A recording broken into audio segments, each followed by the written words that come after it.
We're obviously very interested to know if you have made a decision yet about whether you will be making a run for Speaker. I've not made a decision. I'm still thinking about it. And what are you weighing right now in this decision-making process? I mean, it's a big decision. I mean, the Speaker does an awful lot of things. The Right. travel, the fundraising, a lot of the things that go along with being the Speaker. It's an awful big task. And so I want to make sure that I'm making the right decision. I won't ask you to name names, but we know that a group of about 17 people has signed on to a letter saying that they would support alternative leadership within the Dem caucus. Correct. How many of your colleagues have you heard from, either today or within the last few days? I have been overwhelmed with people. It has been heartwarming and humbling to know how many people think that I should do this. It is something that people have been thinking about, I think, for some time. And I just am really, really pleased that they have the kind of confidence in me that they think that I'm the person that should be able to do this. About how many of your colleagues would you say you've heard from? Lots. Like 20, 30? Or more. Or more.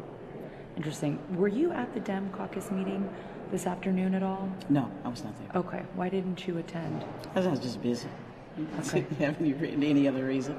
Okay. Busy on some of these speaker conversations that you're having? No, I had some meetings. And because there's 2 meetings yesterday and 2 today, it just didn't work in my schedule that I could spend that many hours in a caucus meeting. Coming out of the caucus meeting, we ran into Congressman Clyburn, who says that he's been speaking with you about this bid. Have you spoken with him again this afternoon? He kind of indicated that conversation. I did. I just left his office, actually. There was a whip meeting for his desire to be the whip, so I was at his meeting, yes. And did he encourage you at all to run? We didn't discuss it. We just discussed his issue. But I would say this. Everybody knows Jim Clyburn and I are very close friends, just as I am very close to some other members of this body. They are encouraging, but they are also, because they are my friends, they're saying to me, take your time and think about it. You don't have to rush. The election is not until January. Right. So we have plenty of time. So they have been talking with me. I have been talking to other confidants of mine. So I'm thinking about it. You mentioned the election isn't until January, but there is sort of an initial vote on November 28th, There is, right? but that is to nominate someone to be Speaker. The real vote is on January 3rd. Do you think you'll have supporters who will nominate you within the caucus on the 28th? Without doubt, if I choose to do it. There's no doubt in my mind. Have you been in touch at all with Nancy Pelosi about any of this? We've not spoken, no.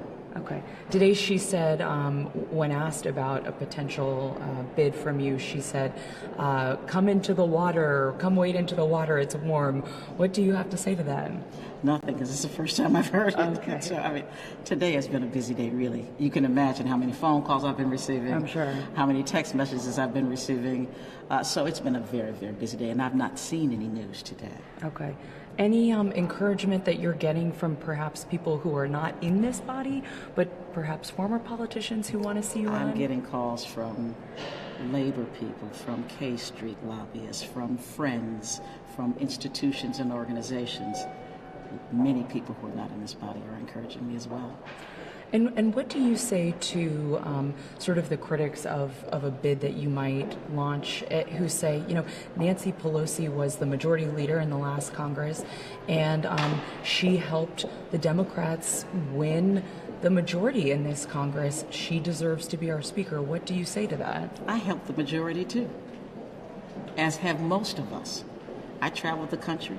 I raised money. I contributed money. Certainly not as much as she. But she didn't do this by herself.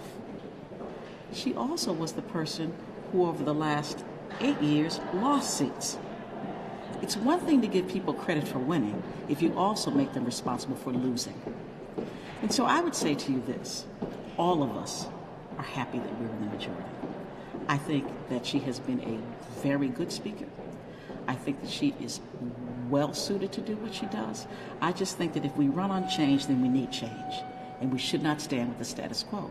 I also think that as I continue to hear not only her but other people talk about this is the most diverse Congress we've ever had, then our leadership should be diverse as well.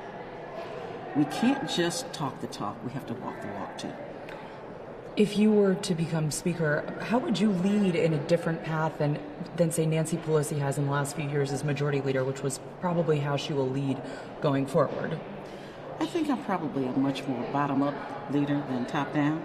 So I would first off listen to the people in the caucus to determine what it is they want, to listen to what the American people have been telling them.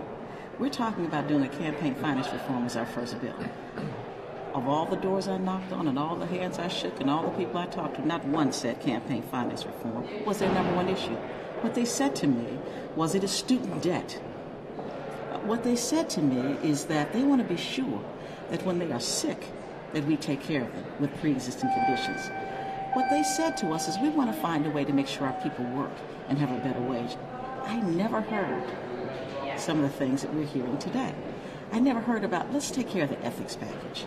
Those are not things the American people are concerned about. And so I think that what we really need to do is stop and listen and hear what our members are hearing, and then let's decide what we do. We don't have to do it on day one.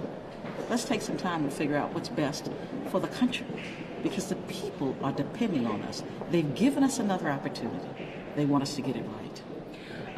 One last question for you. The Democrats have indicated that now that they're in the majority, they will be doing quite a lot of oversight of the Trump administration and potentially even of the White House and the president himself. What are your thoughts on heavy Democratic oversight in these committees through these ranking chairmen now? I mean, if it's warranted, I think it should be done. But let me just say this to make everybody very comfortable. We will never do to this president what they did to Barack Obama. We believe in moving the country forward. We believe in getting things done, and I think that's what we want to do.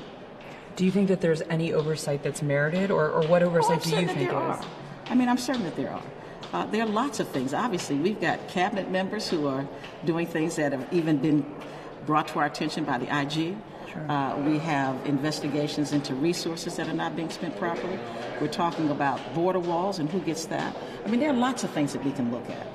But I think that we have to do it in a way that makes sense. We're not going to do it just for the sake of doing it. We're going to do it when we know that we need to protect the American people. And if you were Speaker, you would be working with President Trump in as the majority of the Democrats. How do you see yourself potentially working with President Trump? Well, and I've said this earlier, I know an awful lot about government. I've done this a long time, and he hasn't. So I would be happy to help him figure out how we run the government when it is advantageous to the American people. When he's wrong, I'm going to fight him every way I possibly can. But when he is willing to sit down and talk with us, I think we should be willing to sit down and talk to him. What issues can you think of in particular that you? One thing is an infrastructure package. That's something that's not political at all. It is putting people to work. It is fixing an infrastructure that has been broken for a very, very long time. Sure. Maybe it is a package for immigration reform, a complete package for immigration reform, not bits and pieces. Maybe it's talking about how we really make the American people believe that their government is working for them. Maybe it's education funding, which has been seriously damaged under this administration. Maybe I can explain to him why he can't keep gutting public education. So there are lots of things we can talk about and work on. Okay, and for real this time, one last question. Have you been in touch with any of these freshman members who are coming in who've said that they will not support Pelosi? Have you reached out to, say, like a Joe Cunningham from South Carolina who said that he won't support her? I've not reached out because I've not made a decision. Okay. And I'm not going to start bombarding them with phone calls, and I don't know for sure what I'm going to do. I think that would not be a good use of my time, and nor theirs. And so I'm going to wait. If I make a decision to run, then they will hear from me. And if I don't, then they will be happy to not receive another phone call. Will we hear a decision from you by tomorrow, or? I doubt it, but soon.